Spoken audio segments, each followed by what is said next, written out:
warm outside in the pit. Okay. So if next week is warm, we can go down there. Divide the lake.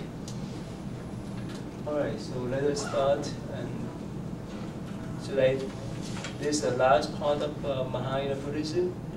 First, number one, the ideal Bodhisattva. It's not here. Who can define what's meant by Bodhisattva? It's someone who's dedicated to going to escaping samsara and obtaining their own enlightenment, but also helping others to do the same. That's right. That's a good definition. Is that practical? So I do this. I don't know if it's practical, but it's good. Okay. I mean, it's harder to help other people. I mean, it's hard enough to keep yourself on the path. It's harder to teach others, but if you're being compassionate enough to care about other people, it's better. It's wiser. If you go to the computer, right, you can help your friends to fix computer, right? Remember I told you that's the art of Bodhisattva. You share, right? You share the knowledge and experience or skill with other people. It's so practical. So of course that's in the secular life, but in the first life again. Like when you do meditation, you can share with other people your skill and knowledge too. And last time we talked about 10 bhumis, you remember? 10 rounds of Bodhisattva, and there's many levels of Bodhisattva. So again, Bodhi has mean enlightened. Sattva has mean beings. That's what called enlightened beings. This is from Sanskrit.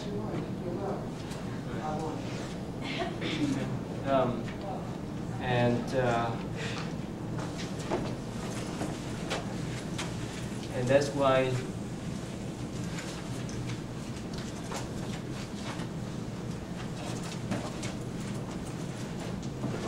and at home, right? Who is our Bodhisattva? The mom, right? Mom. Yeah. Right? The one who sacrificed her life so that life goes. Why not for our dad? For the father as well, but what do you think? Sometimes, or most of the time, or depends on the man, right? And of course, most parents, especially most fathers, love children, but somehow they don't show their affection, right? Like the mothers. Anyway, so at home, at work, and at school, whoever promotes, whoever support you, whoever give you advice, whichever ways, they are your Bodhisattva. That's the meanings. And there's no way. Akhom Buddhist will remember. I will give you this charge. Later on, we will again too.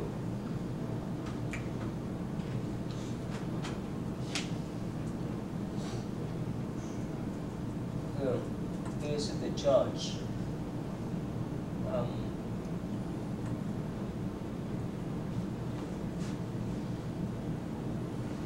You see this? So, Bodhisattva in the Theravada tradition, remember we talked last time, today we talked briefly too. But Bodhisattva is the only Bodhisattva in the Theravada traditions. But in Mahayana tradition, we have all kinds of Bodhisattva. It's common sense, right? In the spiritual tradition, in spiritual practice, so many types of enlightened beings that really can help us. That you go to school, all kind of teachers, professors can help you to pursue your degree. And that leads us to the next one. What we call the Bodhisattva moral guideline. There is some moral guidelines of the one who want to practice Bodhisattva paths. And there is one particular sutra that say that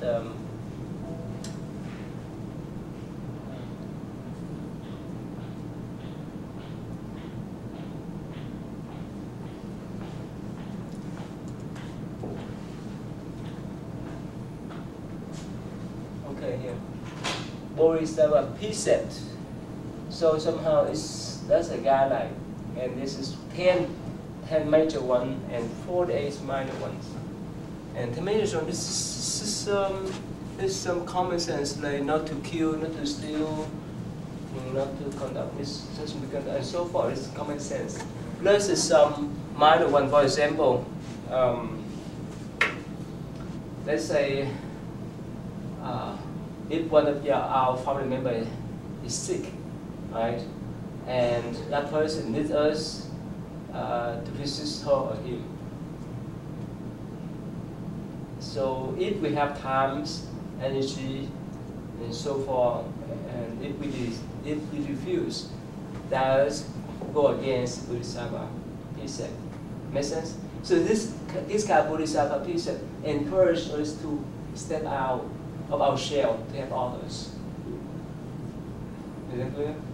So when we give the comfort, when we help other people in other ways, that's act of Bodhisattva. But sometimes, our selfishness pulls us back, right? Oh, I'm so busy, right? I have a lot of things to do and so forth. So all kind of reasons that we don't, even we want to have, but somehow that selfishness pulls back. But this Bodhisattva precept encourages us to step out our shell to give hand. Make sense? So that trains us eventually to become a part of our nature to help other people.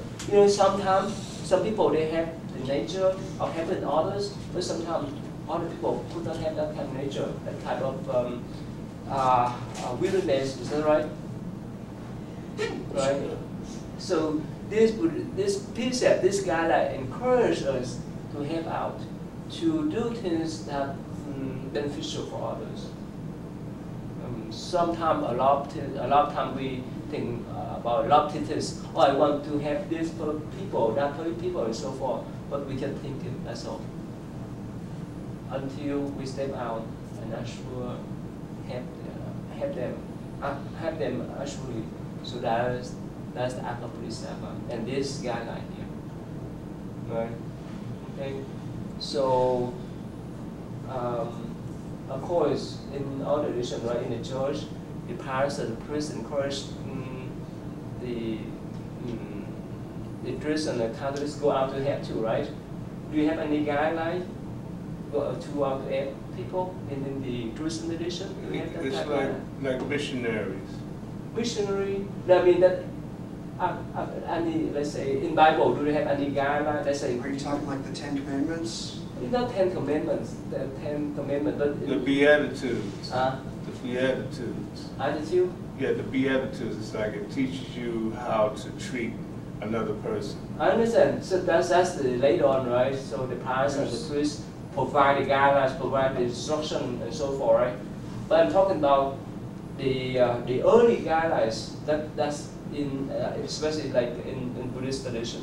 This is the actual guideline that people need to rely upon, not because of people providing that kind of guideline. You understand that? Right? So I don't know whether you understand that. What? Besides 10 Commandments, because I know that some churches encourage people to go out to bring people in. The more you bring people in, the more blessing that you have as well. Is that right? So, but that's not the guideline. That's an encouragement. Is that right? But here, it's the actual guideline. Make sense? So you're speaking like a person reaching its own enlightenment, they're making their own. Not yet. Not yet. Anyone can practice Bodhisattva-Part, Bodhisattva conduct. Like I told you, if you know to fix computer by yourself, you can help your friends, right? If you know how to fix the car, right, your own car. If your car's friends was broken, you can step out and help. That's Bodhisattva. So you don't need to achieve to the enlightenment state of mind yet. But while you're still in the secular life, while you still as a common people, you still help people, other people, with your own skill, with your knowledge. It makes sense? Okay, this is called Saba. Bodhisattva. This one is called Bodhisattva. Pizza. Okay, right here. Yeah, here. Okay. Yeah, that's a Bodhisattva. It's a moral guidelines. How to conduct ourselves in a fruitful way, in a beneficial way for ourselves and others. It makes sense? Right? Like last time, right? Even you are driving students, but you in the class, you share together with your friends here. Okay. Anyway, so here and here, let me give you one more example here. Not to be stingy, or encourage others to do so. You see that? Just remind us not to harbor anger or encourage others to be angry. Is it easy? Not easy. So at first we need to develop that kind of lofty mentality. Yes. So what do you do to practice to avoid that? What's the antidote for that? Antidote is kind of like the practice meditation, and then of course the prayer or the chanting and so forth. There's all kind of practices. Yeah, to deal with anger, to deal with anxieties, to deal with stinginess and so forth. Right, and I just told you that this one of these Buddhism moral guidelines encourage to go out to help, so that we set up ourselves, not to be stingy, not to be selfish. So that means practice makes perfect. Yeah, you can say that. Like you go to school, the more you write, right, the more you better, the better you are, right? But you know, nowadays we use laptop a lot, right? And somehow when we hold the pencil or pen, somehow we don't have that much skill like before, right? So the more we do, the more skillful we are, right? So the more we do, the easier for us to do. Not to praise oneself and speak ill of others. You see, that's one of the major one. Don't praise yourself and put down other people. That's a moral guideline, right? I think the Ten Commandments are pretty close to some Right of this on. because they have, like, thou shalt not kill. And But of course, that's in general. But Yeah. this one is more specific. specific How- for the Bodhisattva. How you deal with your anger, right? How you deal with your anger, how you deal with your stinginess. Make sense? Right? So the more specific stuff is below. And yeah, that's the minor one. Not to trade or sell alcohol. Like not to, basically don't open liquor store. Make sense? We talk about that, right? Right? Yeah. So the Bodhisattva. that is more like a document of how to live. Yeah, that's all. That's just moral guideline. How to live and how to help other people. Not to harm them. They don't sell drugs, don't sell alcohol, don't sell gun, weapon, or poison, and so forth. It's common sense, right? But this is more specific guideline here. Make sense? Yeah, it does. I'm wondering if I could change my topic to Bodhisattva instead of the 5 precepts. That is next step. The 5 precepts, the general, right? No killing, right? No stealing, no misconduct, no lying, no. That's a 4 universal one, right? In all conditions I said, right? The last one probably different, right? I told you, no taking intoxicant, drinking alcohol. But here, that's your topic. We wait for you. It's your topic here. Here, you see, no trade or sell alcohol. Because when you trade, when you sell alcohol, when you sell drugs and so forth, you harm other people. When you drink alcohol, probably you harm yourself, that's all. But when you open the liquor store, when you open the gun store, many people come and buy. It makes sense? So that's this type of moral guidelines help us to prevent from harming others and to encourage to help others. That's more sophisticated. You did that as well? Yes, but I didn't really go that way. Oh, okay. It was a lot about what I talked about on Monday. Okay. Just moving from imperfection Oh, sure. to wisdom. So this is a guideline here. Okay. Yeah. You come again. You see, basically, this kind of guideline again prevent us to harm others and help us to help other people. That's it. That's the goal. Oh, I did talk about meditation, how it helps to remove false perceptions and ignorance. Yeah. In the birth and death cycle.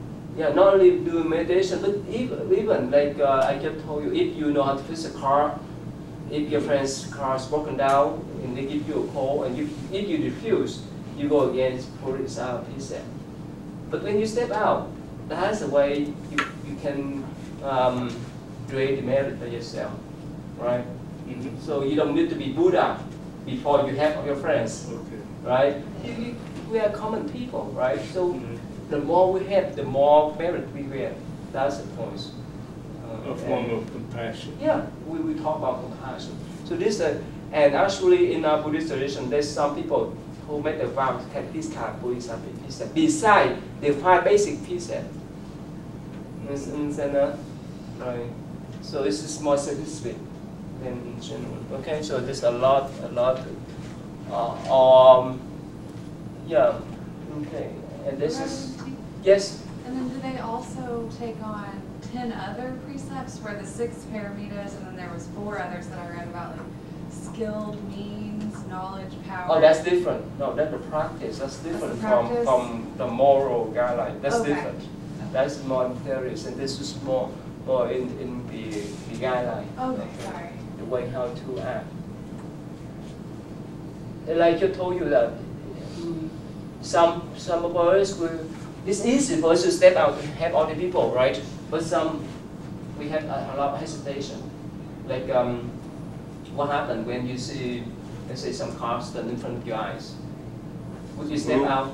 If you see some kind of car accident, okay. Would you step out to help them? I forgot the video clips. I didn't check, put it up here. I don't know whether you watch this video clips. There's one car that hit a motorcycle man, and he was underneath of the car, and he was burning. The car was burning, and many people rushed to that car and lit the car. One person that cannot but remember when the car is burning. It's easy to be explode, right? It endangers people's life, but they have the courage to step out to help that guy, the one who lied down underneath of the car. You have that courage yet? You understand that? Yeah. So when we are in that kind of moment, we see how much courage we have to sacrifice ourselves for others. A lot of people, they care much about ourselves. Well, of course, many people, they willing to help people in need. So that's Buddhism conduct. Is that clear? Yes. Okay. Yeah. Can I ask you a question? Yes. Can I combine the 2 of them, like Bodhisattva and the 5 precepts? Basically, that the 5 precepts is the basic precept for the Buddhists. Even monks not based on that precept, but this elaboration and in more detail guidelines. Understand that? Like, okay, now elementary school students, they go to school to study math, plus, minus, multiplication, so forth, right? When they get to upper level of middle school, high school, and so forth, they know algebra, trigonometry. You understand? That still depends upon the level where you are. You can do the practice too.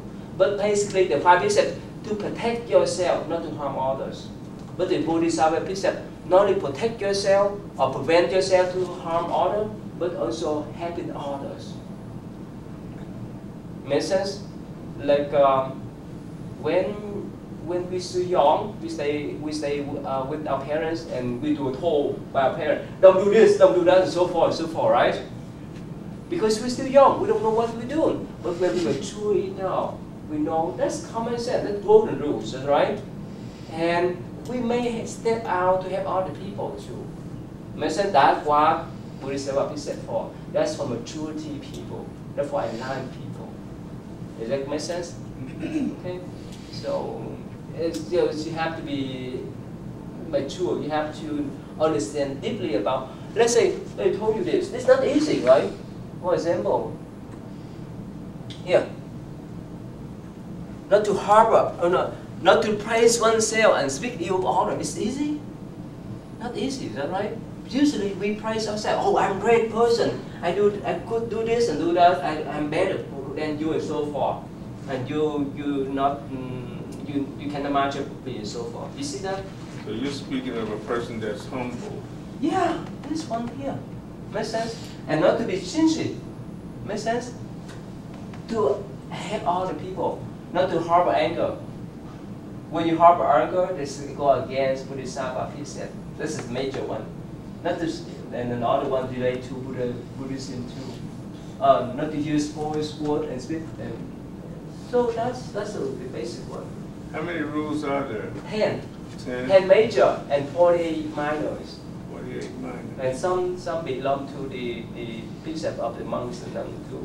So you learn these first, and then you kind of concentrate when you get older.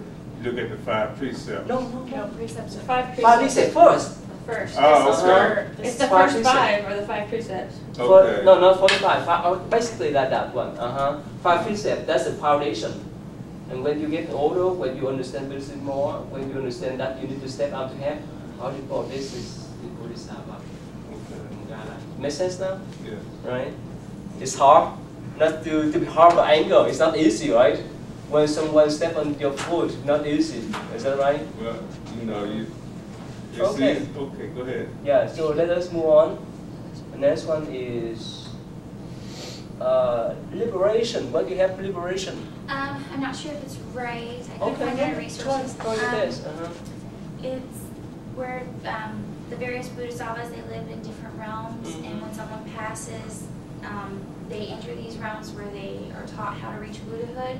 So when they return, that they have all these lessons that they've learned, that they're able to reach Buddhahood in their new life. Okay, that's good here. Again, you know, heaven, a human, animal, hell, ghost.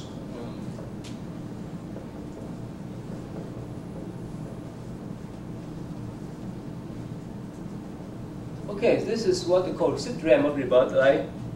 Right. So the purpose of the Buddha teaching is to help us to get out of this, to be free from what we call samsara, right? And that is the basic goal for the practitioner. Remember I told you? But for the Mahayana traditions, Mahayana Buddhism-Part, not only to get out, but you need to go back and get people out. Make sense? In the Lotus Sutra, let me see. Let me tell you this story. Remember the happy monk I told you? Can you see? Finding God. Okay. Remember I told you the story of the fat monk, remember? In China? You don't remember? The Maitreya, the manifestation, you know the happy monk, happy Buddha? Remember the stories stuff from China? So he used to carry the bag, right? Whichever food, whichever thing people get to him, he put all inside the bag, right? And whenever he see the children, he get to them. He's like Santa Claus in Buddhism. And one day, when the monk approached him and said, "What's the meaning of Buddhism?" Or in the other way, what is the meaning of what they're teaching? He didn't say anything. He dropped the bag. He dropped the bag down. And the monk asked further, "Is that so?" And he picked up the bag and walked away. You understand that? No. You understand that? What's it? That you have to let go of your attachments, but also give generously. Passport. And why? What did he pick up and go? To help other people. Passport. Thank you. Wow. Good. It's not easy, right? You understand that? You got my points? At first, you need to put down your attachment. Or you put down the anger. You help yourself. Make sense? So when you're free of emotion, when you're free of anger, attachment, and so on, you need to step out to help other people. That's quite different from art. When they're done with their mind, remember Nirvana, remember I told you? They stay of mind, there's no more anger, no more attachment, no more craving. That's all for them. That's all they want to do. But Bodhisattva, they step back and help people. Yes? That's one thing I did want to share from my reading responses today. Yeah. That it was so interesting that Bodhisattvas, they get enlightened and they have the choice to not be reborn again, but they choose to be reborn so they can come back and help other people become enlightened. That's the point. That's the story from the happy Buddha about. Drop down 10 spores, and when you're free, you can help others. Not drop down and run away. That's a different story. Make sense? So again, that's mean liberation, right? Liberation. That's what's mean liberation. Be free. Is that right? In Buddhism, not be free from the prison, but be free from mental afflictions. Make sense? So when we're free with that kind of mental affliction, like stress, anxiety, depression, and so forth, it's easy for us to help other people. Let's say if you have kind heart, right? You're a kind person. It's easy for people to approach you and ask for help, right? What happened? You're so mean. Do they dare to step up and ask for help? No way. You see that?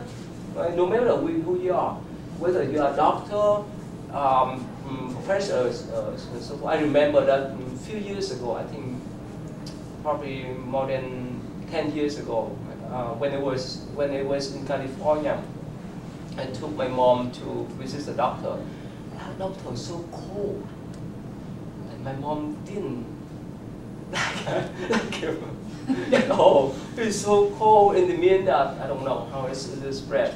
That he didn't. I saw his face and how he treated the patient. He's so cold. It happens sometimes. Yes. Yeah. A lot. A Because lot. I see so many people, I guess. And you work in the hospital, RE? Yeah. Sorry, yeah, No, ER, sorry. yeah. Yeah? Yeah, they have to stay detached. Yeah.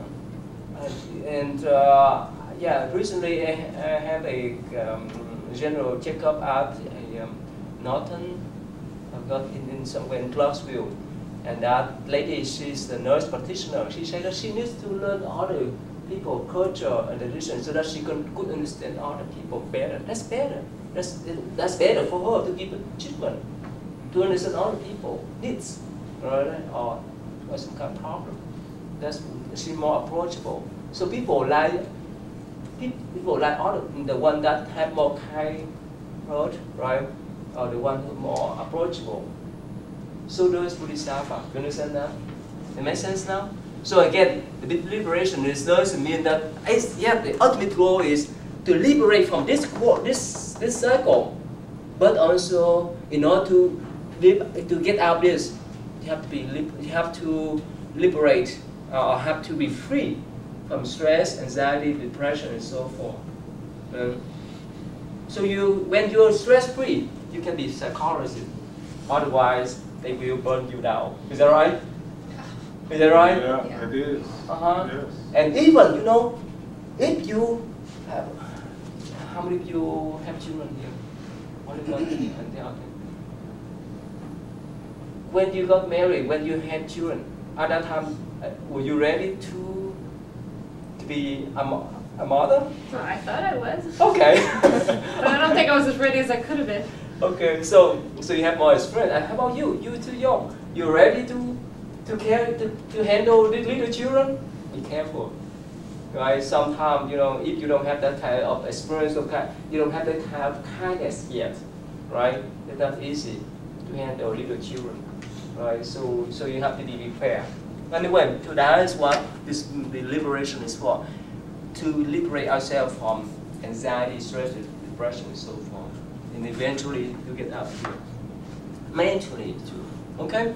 Yeah, let's move on. Okay. Compassion. Wow, this is important. Taylor? Is that here? Yes, please. Only you today. Yeah. The miss. Oh, yeah, please. Go ahead. So what you have compassion, what's it mean? I've got compassion is a form of empathy, and we sense others' feelings as our own and wish them freedom from it. Yeah. A compassionate mind is more closely attuned to our actual condition. From a Buddhist perspective, compassion with wisdom is the foundation of emotional healing. Yeah. Compassion is also characterized as a mental capacity that, when cultivated and strengthened, empowers all positive states of minds as we awaken to our fullest human potential. And then